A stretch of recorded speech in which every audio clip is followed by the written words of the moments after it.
नमस्कार दोस्तों। मेरा नाम है अजीत सिंह और पैसा बाजार हब में आप सभी का स्वागत है।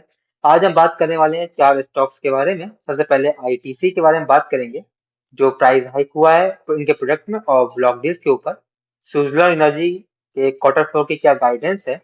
फिर टाटा मोटर्स पैसेंजर व्हीकल पर क्या वीक रिजल्ट है और क्या ब्रोकरेज का मिक्स आउटलुक है। कल्याण ज्वेलर्स के ऊपर बात करेंगे, कंपनी की स्ट्रॉन्ग ग्रोथ और जो इनके प्रमोटर्स की नई पॉजिटिव अपडेट आए उनके ऊपर बात करेंगे। तो अगर आपकी वॉच लिस्ट में ये सभी स्टॉक हैं तो प्लीज इस वीडियो में लास्ट तक बने रहिएगा। सबसे पहले हम बात करेंगे आईटीसी के प्राइस हाइक और स्मार्ट मनी एक्शन के ऊपर।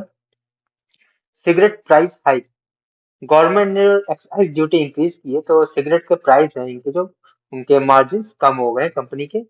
रेगुलर जो ब्रांड्स हैं उनमें 20 से 25 पर पैक बढ़ गया है, और प्रीमियम ब्रांड्स पर 50 से 55 रुपीज पर पैक बढ़ गया है। एग्जाम्पल समझते हैं।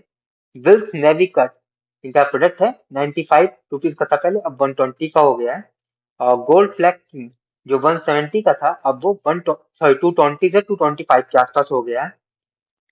एक इंस्टीट्यूशनल बाइंग देखी गई है 6 फरवरी 2026 को, जिसमें ब्लॉक डील के जरिए 1.3 करोड़ शेयर बाई किए गए 321.80 रुपीज पर, अराउंड कहें 4% प्रीमियम पे। वैल्यू बाइंग जोन की बात करें, स्ट्रॉन्ग अपने ऑल टाइम हाई से लगभग 30 से 40% करेक्ट हो चुका है, ओवरसोल्ड जोन पर आ चुका है, तो लॉन्ग टर्म इन्वेस्टर के लिए अट्रैक्टिव जोन पे है। टैक्स फिजिबिलिटी की बात करें, निगमों की रिपोर्ट के अकॉर्डिंग अब कोई मेजर टैक्स हाइक नहीं होगा अगले 2 से 3 साल के लिए, तो अब कंपनी में अर्निंग स्टेबिलिटी आ गई है। अब हम बात करेंगे सुजलॉन के बारे में। रेवेन्यू, तो इन्होंने कंपनी का रेवेन्यू आया 4236 करोड़ का, जबकि एक्सपेक्टेशन थी 4500 करोड़ की, जिसकी वजह से सेलिंग प्रेशर देखा गया। प्रॉफिट की बात करें तो इनका प्रॉफिट आया है 445 करोड़ का, जबकि एस्टिमेट था 550 रुपीज का। ऐसा क्यों हुआ है? टैक्स रेट में जंप आ गया है। एग्जीक्यूशन स्ट्रेंथ की बात करें, क्वार्टर थ्री में कंपनी ने एग्जीक्यूशन किया है 670 मेगावाट का, जो कि अब तक के सबसे हाईएस्ट एग्जीक्यूशन है। और क्वार्टर फोर का इन्हें टारगेट दिया है 850 मेगावाट का। एनुअल गाइडेंस की बात करें, इनका टारगेट है 2026 का 2.5 गीगावाट का।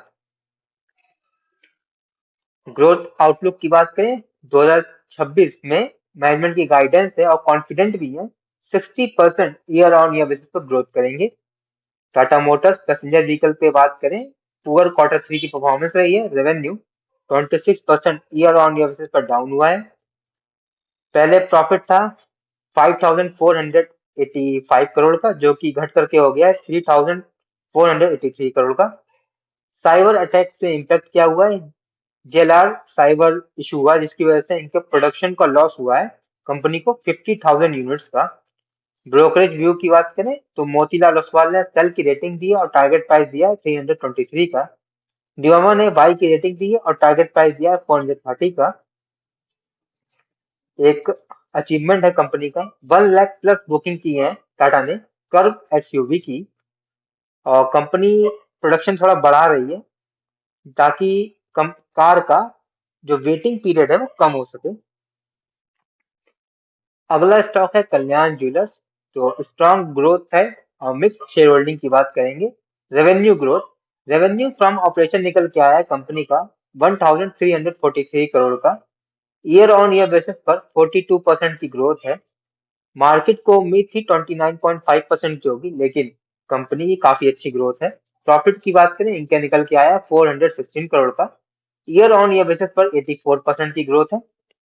ईपीएस की बात करें तो करंट क्वार्टर का निकल के आया 4.0 रुपीज, जबकि लास्ट क्वार्टर में था 2.52 रुपीज।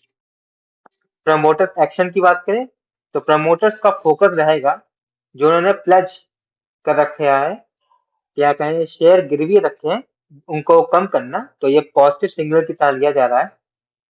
इंस्टीट्यूशनल ट्रेंड को देखें तो फॉरेन इंस्टीट्यूशन की होल्डिंग पहले 29.65% थी, जो घट करके हो गई है 14.11%। जबकि डोमेस्टिक होल्डिंग की बात करें तो वो इंक्रीज हो गई है 15.23%। तो ये वीडियो हमारी सिर्फ और सिर्फ एजुकेशनल पर्पस में थी, कोई भी बाई सेल की रिकमेंडेशन नहीं है। कोई भी निवेश करने से पहले अपने वित्त सलाहकार से बात करें। अगर वीडियो पसंद आया तो लाइक करें, शेयर करें, सब्सक्राइब करें। अगर आप किसी स्टॉक सेक्टर या फिर म्यूचुअल फंड के बारे में जानना चाहते हैं तो उसका नाम हमें कमेंट सेक्शन में मेंशन कर सकते हैं, ताकि नेक्स्ट टाइम हमें जब भी मौका मिले तो हम उन टॉपिक्स पर बात कर सके। धन्यवाद।